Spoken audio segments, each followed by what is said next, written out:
మహేశ్వరం నియోజకవర్గం మీర్పేట్ మున్సిపల్ కార్పొరేషన్లోని పలు వార్డులలో 4,41,80,000 రూపాయలతో పలు అభివృద్ధి పనులకు శంకుస్థాపన కార్యక్రమానికి ముఖ్య అతిథిగా విచ్చేశారు మహేశ్వరం నియోజకవర్గ ఎమ్మెల్యే సబితా ఇంద్రారెడ్డి. ఈ కార్యక్రమంలో Meerpet municipal corporation mayor Durga Deeplal Chauhan, deputy mayor Teegala Vikram Reddy, floor leader Arkala Bhupal Reddy, Meerpet BRS party అధ్యక్షులు అర్కల కామేష్ రెడ్డి, కార్పొరేటర్లు తదితరులు పాల్గొన్నారు.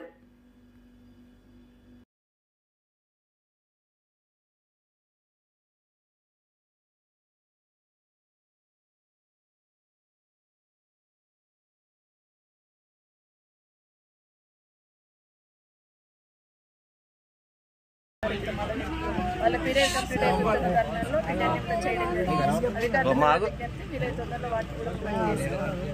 ప్రజలకు అందించాలని కోరుతా ఉన్నాం. ప్రజల్లో కూడా కేసీఆర్ గారు ముఖ్యమంత్రిగా ఈ మున్సిపాలిటీకి 50 కోట్లు, మీర్పేట్కి 50 కోట్లు, బడంపేట్కి 50 కోట్లు, అట్లాగే జల్పల్లికి 25 కోట్లు, తుక్కుగూడకి 25 కోట్లు, అట్లాగే హెచ్ఎండిఏ ఫండ్స్ కూడా ఇవన్నీ కూడా ఈ ప్రభుత్వం రాగానే జిఐడికల్ శాంక్షన్ తీసుకున్న వర్క్లను కూడా ఆపేయడం జరిగింది. ఇక్కడ లోకల్లో తీసుకున్న వర్క్లు కూడా కావు. గవర్నమెంట్ అలాట్ చేసి గవర్నమెంట్ ఇచ్చిన డబ్బులతో గవర్నమెంట్కి జిఐడికి వెళ్ళి ఆర్డర్ తీసుకున్నా కూడా, శాంక్షన్ లెటర్స్ తీసుకున్నా కూడా ఈ ప్రభుత్వం రాగానే ఆపేశారు. మొన్న ముఖ్యమంత్రి గారు దావోస్లో మాట్లాడుతూ ఒక మాట అంటున్నాడు, ఎలక్షన్ వరకే రాజకీయాలు, ఎలక్షన్ తర్వాత మేము రాజకీయాలు చేయమని. కానీ దీన్ని రాజకీయం అంటారా కాదా అని ముఖ్యమంత్రి గారిని నేరుగా అడుగుతున్నాను. ఎందుకంటే ప్రతిపక్ష ఎమ్మెల్యేని ఉన్నాను కాబట్టి మీరు ఇక్కడ వర్కులు క్యాన్సిల్ చేశారు. ఇది న్యాయమా? ప్రజలందరికీ కావాల్సిన పనులే కదా చేసింది. సబితమ్మ ఇంటికో ఇంకోరి ఇంటికో పని మొదలు పెట్టుకోలే కదా. కాబట్టి ప్రజల అవసరాలను గమనించి ప్రజల కోసం మాత్రమే పనులు చేస్తూ ఉంటాం. కాబట్టి నిజంగా ప్రజల పక్షాన ప్రజలకు అవసరాలు మీకు చిత్తశుద్ధి ఉంటే ఈ సమస్యల పట్ల ఇమీడియట్గా ఫండ్స్ రిలీజ్ చేయాలి. కేసీఆర్ గారు ఇచ్చిన ఫండ్స్ రిలీజ్ చేయండి. దానికి డబల్ ఇంకొక 50 కోట్లు ఇవ్వండి, సంతోషిస్తాం. మీర్పేట ఎగ్జాంపుల్ 50 కోట్లు ముఖ్యం ఆ రోజు కేసీఆర్ గారు ఇచ్చారు. ఇంకొక 50 కోట్లు కలిపి 100 కోట్లు ఇవ్వండి, సంతోషిస్తాం. కానీ ఉన్నాయి క్యాన్సిల్ చేయడం భావ్యం కాదు. దయచేసి ఇప్పటికైనా ప్రభుత్వం ఆలోచించాలి, నిధులు మంజూరు చేయాలని కోరుతున్నాం. ఇప్పుడు చిన్న చిన్న బస్తీలలో వాళ్ళకు అవసరమైన వర్క్లే పెట్టున్నాం కాబట్టి వాటిని ఇమీడియట్గా శాంక్షన్ చేయాలని కోరుతా ఉన్నాం. రెండవది, రోజు రేషన్ కార్డుల కోసం, ఇందిరమ్మ ఇండ్ల కోసం సర్వే అని 3 రోజుల నుండి నడుస్తూ ఉంది. కానీ ఏం జరుగుతుందని ఒకసారి వెనక్కి తిరిగి చూస్తే ఇప్పుడు ఒక పెద్దమ్మ వచ్చి అడిగింది నన్ను. మేము ఆ రోజు ప్రజాపాలనలో ఒక కంప్లైంట్ కూడా ఇచ్చున్నాము, లెటర్ కూడా ఇచ్చున్నాము.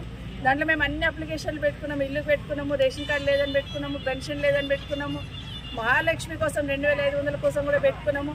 మళ్ళీ ఇప్పుడు ఏమన్నా నా పేరు లేదంటున్నారు, మళ్ళీ పెట్టుకోమంటున్నారు అమ్మ అంటున్నారు. అంటే ప్రజాపాలనప్పుడు పెట్టమంటారు, ఆ రోజు టెంట్లు వేసి డబ్బా కొట్టి పెద్ద ఎత్తున ప్రచారం చేసి అప్లికేషన్లు తీసుకుంటారు. మళ్ళీ సర్వే అని చెప్పేసి కులగణన సర్వే అని, సర్వే అంటే కులం పేరు మీద కాదు, ఆర్థికంగా ఏముందో కూడా మేము దాన్ని బేరీజ్ వేసుకుంటాం అన్నారు. మరి ఆ సర్వే రిపోర్ట్ ఎక్కడ పోయింది? ప్రజాపాలన అప్లికేషన్లు ఎక్కడ పోయినాయి? మళ్ళీ ఈరోజు ఏమంటున్నారు, రాకపోతే మళ్ళీ అప్లికేషన్ ఇవ్వమంటున్నారు. ఒక అమ్మ అడుగుతా ఉంది, ఎన్నిసార్లు ఇవ్వాలి మా అప్లికేషన్ అని. నేను అదే చెప్తున్నా, ఈ ప్రభుత్వానికి మతిమరపు అంట, మళ్ళీ ఇవ్వండి అని చెప్తున్నాను. వచ్చిందాక ఇవ్వండి. మరి ఇచ్చిన అప్లికేషన్లు వాళ్ళు మర్చిపోతున్నారు. మళ్ళీ ఇద్దాం, మళ్ళీ ఇచ్చి మళ్ళీ అప్లికేషన్లు ఇద్దామని చెప్తున్నాను.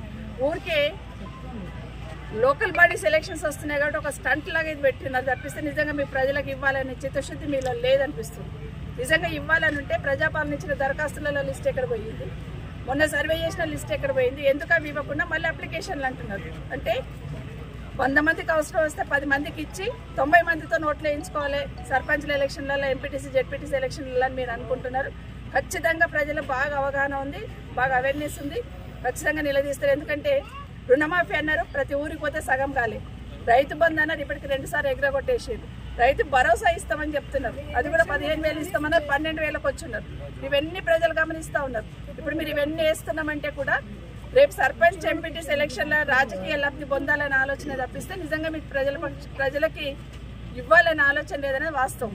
నాకు ఒక్కటి గుర్తుకొస్తూ ఉంది.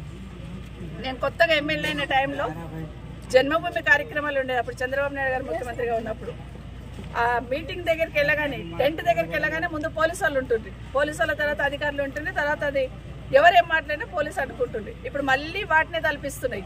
ఎక్కడ ఏ మీటింగ్లో జరిగినా ఫస్ట్ పోలీసు వాళ్ళు చాపుతా ఉన్నారు. అడగడానికి కూడా స్వతంత్రం లేకుండా నిర్బంధాల మధ్యలో సర్వే నడుస్తుంది అనేది వాస్తవం. ఇప్పటికైనా నిజంగా మీకు చిత్తశుద్ధి ఉంటే మీరు తీసుకున్న సర్వే ప్రకారం ప్రతి ఒక్కరికి ఒక మాట చెప్తున్నారు మంత్రి గారు, ఎవరు అడిగితే వాళ్ళకి ఇల్లు ఇస్తాం, ఎవరు అడిగితే వాళ్ళకి రేషన్ కార్డు ఇస్తాం.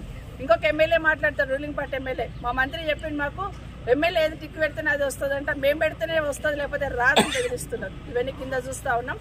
రాజకీయాలు పక్కన పెట్టి అర్హత ఉన్న వాళ్ళందరికీ రేషన్ కార్డు ఇవ్వండి, అర్హత ఉన్న వాళ్ళందరికీ ఇల్లు ఇవ్వండి, అర్హత ఉన్న వాళ్ళందరికీ పెన్షన్ ఇవ్వండి.